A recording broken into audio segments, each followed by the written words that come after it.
Selamat siang pendengar, terima kasih masih bersama Pro 1 Radio Republik Indonesia Bukit Tinggi 97,2 FM. Pukul 13 waktu Indonesia para pendengar, selanjutnya kami sampaikan Warta Berita Daerah dalam Bahasa Minang.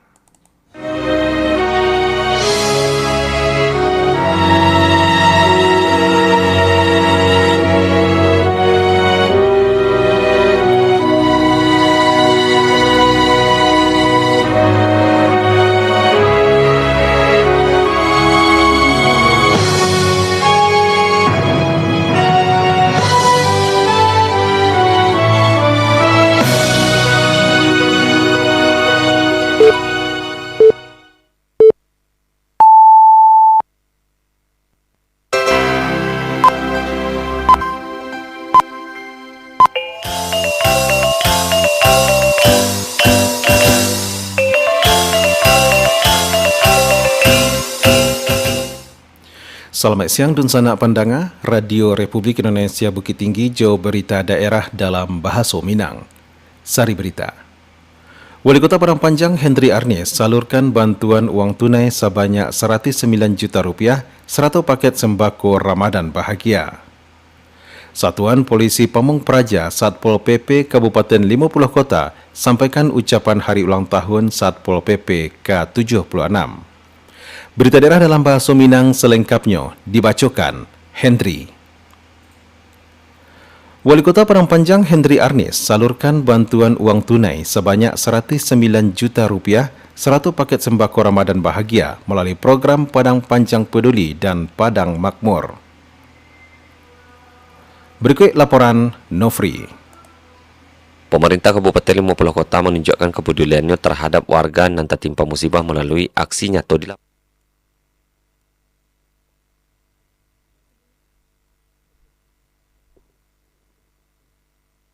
Wali Kota Padang Panjang Hendri Arnis salurkan bantuan uang tunai sebanyak 109 juta rupiah serta paket sembako Ramadan Bahagia melalui program Padang Panjang Peduli dan Padang Panjang Makmur yang dikelola Badan Amil Zakat Nasional Kota Padang Panjang. Kegiatan tersebut berlangsung di Aula Rumah Dinas Wali Kota Jumat Kapatang. Dalam sambutannya, Hendri Arnis menegaskan dana zakat yang dihimpun melalui Basnas merupakan amanah dari para muzaki dan harus disalurkan secara tepat sasaran, transparan, dan akuntabel. Dirinya menjalankan program Padang Panjang Peduli difokuskan untuk membantu masyarakat kurang mampu, lansia, serta warga yang membutuhkan bantuan darurat. Sedangkan Padang Panjang Makmur diarahkan untuk mendukung pelaku usaha kecil serta meningkatkan kemandirian ekonomi masyarakat. Pada kesempatan tersebut, bantuan diserahkan secara simbolis kepada sejumlah mustahik dan Allah melalui verifikasi dan pendataan. Bantuan yang diberikan meliputi uang tunai serta paket sembako Ramadan Bahagia. Semoga setiap bantuan yang disalurkan menjadi keberkahan bagi yang memberi dan menerima. Semoga Padang Panjang semakin peduli, semoga Padang Panjang semakin makmur, semoga Allah SWT senantiasa melindungi dan memberkati kota yang kita cintai. Semoga Allah jaga kota Padang Panjang kita ini dari mara bahaya. Sementara itu, Ketua Basnas Padang Panjang Novi Henry menyampaikan penyaluran bantuanku merupakan bagian dari program rutin tahunan Basnas. Dikatakannya, bantuanku merupakan penyaluran tahap kedua. Melalui program Padang Panjang Peduli dan Padang Panjang Makmur, pihaknya berupaya membantu masyarakat secara konsumtif sekaligus produktif. Selain itu, Basnas juga memiliki program lain, seperti Padang Panjang Sehat, Padang Panjang Cerdas, dan Padang Panjang Takwa. Novi Henry merinci untuk program Padang Panjang Peduli disalurkan bantuan uang tunai sebanyak 109 juta rupiah kepada 60 penerima. Sementara itu, program Padang Panjang Makmur diwujudkan dalam bentuk paket sembako.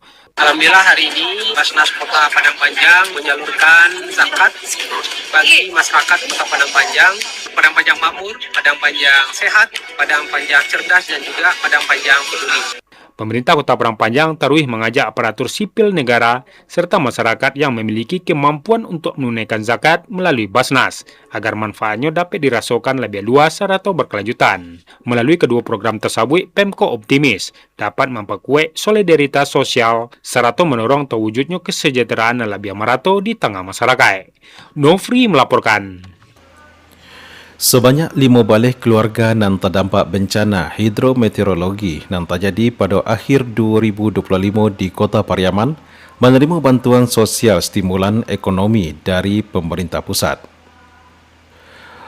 Wali Kota Pariaman, Yota Balat, ketika menyalurkan secara simbolis mengatakan bantuan sosial stimulan ekonomi BSSE tahun 2026 dari Kemensos Republik Indonesia tersebut merupakan wujud nyata kepedulian pemerintah pusat dalam membantu masyarakat dan mengalami musibah bencana alam supaya bisa kembali bangkit dan produktif. Oleh kerana itu, lanjutnya dari 8 juta rupiah tersebut, 3 juta rupiah diantaranya digunakan untuk membali perabotan rumah nan rusak, hilang atau hanyut kerana longsor maupun tabau air. Satuan Polisi Pamong Praja Satpol PP Kabupaten 50 Kota sampaikan ucapan Hari Ulang Tahun Satpol PP ke-76 sekaligus HUT Satlinmas ke-64. Berikut laporan Alwan Ahmad Fauzan. Satuan Polisi Pamong Praja kembali memperingati hari ulang tahunnya nan ke-76 tahun pada tanggal 3 Maret 2026 kapatang. Peringatan hari ulang tahun 7 bertepatan dengan ulang tahun Satlinmas ke-64 tahun. Ucapan itu disampaikan ke Satpol PP 50 Kota Rahmadinol nan menilai peringatan HUT Satpol PP ke-76 nan bertepatan pada hari Satlinmas ke-64 perlu menjadi atensi positif dalam menciptakan Trantibum Linmas tangguh untuk pembangunan berkelanjutan. Menurut Rahmadinol, di tengah kondisi nan kiniko, Satpol PP harus tetap menjaga sumangai jo loyalitas dalam melaksanakan tugas-tugas operasional di lapangan, khususnya di wilayah Kabupaten 50 Kota nan kompleks di dalamnya. Assalamualaikum warahmatullahi wabarakatuh. Saya Rahmadinol SPD, Kepala Satuan Polisi Pamong Praja Kabupaten 50 Kota, Provinsi Sumatera Barat, mengucapkan selamat Hari Ulang Tahun Satuan Polisi Pamong Praja ke-76 dan selamat ulang tahun Hari Satlinmas ke-64 tahun 2026. Trantibun Linmas tangguh untuk pembangunan berkelanjutan. Dengan demikian, Rahmadinol bersama jajaran Satpol PP Kabupaten 50 Kota Baharo agar peringatan HUT Satpol PP ke-76 Jo Satlinmas ke-64 tahun menjadikan personil semakin profesional jo bermartabat dalam menjalankan setiap tugas guna menikean upaya penegakan payung hukum daerah di Kabupaten 50 Kota. Dari Kabupaten 50 Kota, Alwan Ahmad Fauzan melaporkan. Pemerintah Kota Pariaman mengagendakan melaksanakan Festival Takbir Kaliliang guna menyemarakkan Malam Takbiran Idul Fitri 1447 Hijriah di daerah tersebut.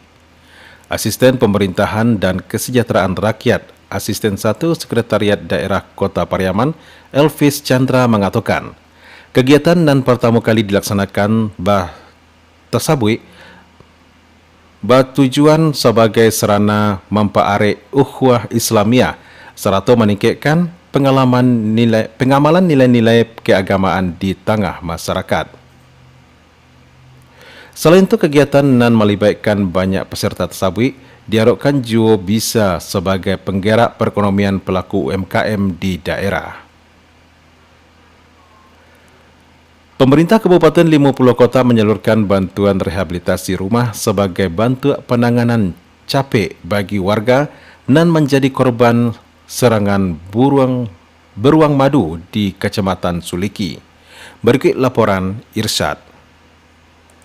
Pemerintah Kabupaten 50 Kota menunjukkan kepeduliannya terhadap warga yang tertimpa musibah melalui aksi nyata di lapangan. Wakil Bupati 50 Kota Ahlul Badri Toresya secara resmi menyerahkan bantuan rehabilitasi rumah bagi korban serangan beruang madu di Jorong Mudiak Liki, Negari Kurai, Kecamatan Suliki. Dalam agenda itu, Wakil Bupati tampak didampingi oleh anggota DPRD Kabupaten 50 Kota Dodi Aristu serta Ketua Basnas Julius. Bantuan yang diserahkan pada tahap awal berupa uang tunai senilai 15 juta rupiah untuk memulai proses perbaikan hunian korban. Pemerintah daerah bersama Basnas telah menjamin bahwa dukungan finansial lanjutan akan kembali direalisasikan pada tahap kedua hingga seluruh proses rehabilitasi rumah tuntas. Ahlul Badri Toresya menjelaskan bahwa teknis pengerjaan perbaikan rumah itu nantinya akan dikelola secara swadaya oleh pihak nagari bersama masyarakat sekitar tanpa membebani biaya kepada korban. Pihaknya menekankan bahwa keterlibatan aktif masyarakat dalam gotong royong merupakan bantuan kehadiran pemerintah untuk memastikan korban kembali memiliki tempat tinggalan layak. Ini adalah tahap pertama dan nanti akan dilanjutkan di tahap kedua.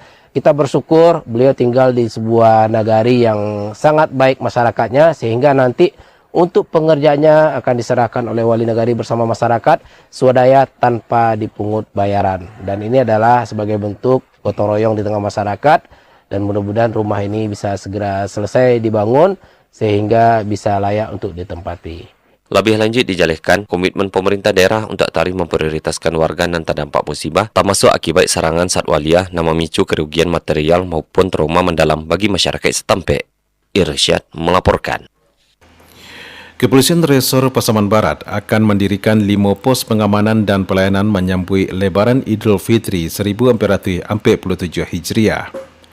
Kapolres Pasaman Barat AKBP Agung Tribawanto didampingi Kepala Bagian Ops Kompol Muzendra mengungkapkan, sesuai perencanaan 5 pos akan didirikan, jauh 130 orang personel dan 5 pos itu akan didirikan di Pasar Durian Kilangan, Kindali, di Muko Bank Nagari Simpang Ampek, Pantai Sasak, Pasar Ujung Gadiang, Serato RTH Ayabangi. Pihaknya siap memberikan pelayanan kepada masyarakat khususnya pemudik Lebaran. Energi spirit Ramadan 1447 Hijriah mengguncang birokrasi. Kanim kelas 1 non-TPI Agam tembus nilai 77,9%. Berikut laporan Joni Marbeta. Ramadan bukan hanya bulan ibadah tetapi juga momentum memperkuat integritas dan semangat pelayanan di Kabupaten Agam, Sumatera Barat. Juga Kepala Kantor Wilayah Imigrasi Sumatera Barat Nuruddin SOS MSI hadiri Safari Ramadan 1447 Hijriah atau 2026 Masehi bersama jajaran Kantor Imigrasi Kanim kelas 1 non-TPI Agam. Kegiatanku menjadi ruang silaturahmi sekaligus refleksi peningkatan kualitas pelayanan publik. Suasana hangat terasa dalam kegiatan Safari Ramadan 1447 Hijriah atau 2026 Masehi konan digelar di keluarga besar Kantor Imigrasi Kanim kelas 1 non-TPI Agam, dihadiri Kepala Kantor Wilayah Imigrasi Provinsi Sumatera Barat Nuruddin SOS MSI bersama Kepala Kantor Imigrasi Kanim kelas 1 non-TPI Agam Kislar Asad SMM. Dengan tausiah Ramadan disampaikan Dr. Darno Effendi SPDI MPD nan mengajak seluruh pegawai menjadikan puasa sebagai sarana meningkatkan ketakwaan dan profesionalitas bakarajo. Kepala Kantor Wilayah Imigrasi Provinsi Sumatera Barat Nuruddin SOS MSI dalam kesempatan itu kepada RRI menegaskan bahawa bulan suci Ramadan ko harus menjadi energi positif dalam meningkatkan semangat pengabdian kepada masyarakat. Dirinya mengapresiasi atas capaian kinerja Kantor Imigrasi Kanim kelas 1 non-TPI Agam dan dinilai cukup baik dan rancak berdasarkan penilaian Ombudsman Republik Indonesia Perwakilan Sumatera Barat. Kanim Agam meraih nilai terbaik 77,9% dalam penilaian produk layanan dan tata kelola. Penilaian itu mengacu pada standar pelayanan publik sebagaimana diamanatkan dalam Undang-Undang Nomor 25 Tahun 2009 tentang pelayanan publik khususnya pada aspek pencegahan maladministrasi. Menurut Nuruddin, capaian itu menjadi modal penting untuk tarikh melakukan pembenahan serta peningkatan kualitas pelayanan dan lebih baik lagi. Kemudiannya dikatakan bahawa nilai 77,9% menunjukkan bahawa Kanim kelas 1 non-TPI Agam adalah cukup baik di awal proses penilaian dan hal ko menjadi dasar untuk tarikh berbenah di kemudian harinya. Ini kan bagian dari upaya meningkatkan rasa kekeluargaan dan kebersamaan di lingkungan kami di Kanim Sumatera Barat, khususnya dengan teman-teman di Kanim Agam. Kemudian momentum puasa itu menjadikan basic kita, menjadikan upaya kita untuk tetap optimis melangkah ke depan dan memberikan pelayanan lebih baik kepada masyarakat. Capaian kinerja secara umum juga tidak turun, bahkan cenderung meningkat. Ini menunjukkan bahwa puasa tidak menghalangi orang untuk berkinerja, tapi justru lebih semangat dalam rangka mencapai kejelasan kepada Allah SWT. Itu sebenarnya langkah awal dari kita untuk memfoto ya bagaimana administrasinya, perencanaannya, implementasinya, serta tanggapan orang luar terhadap pelaksanaan tusi imigrasi agama. Mendapatkan nilai 77,29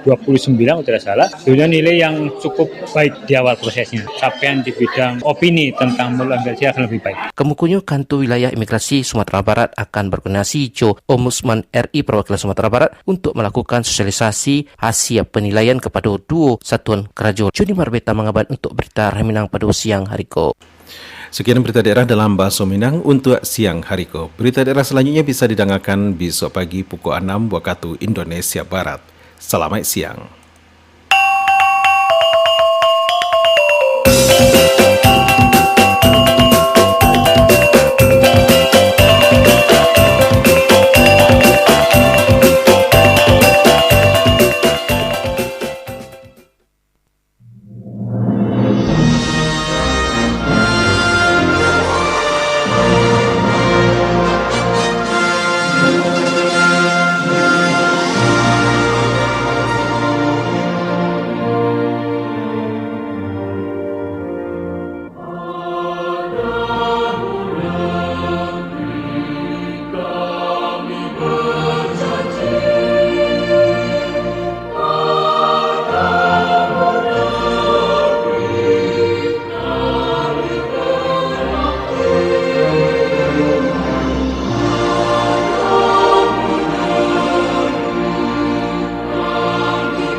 Pro 1 RRI Bukit Tinggi 97,2 FM, kanal informasi dan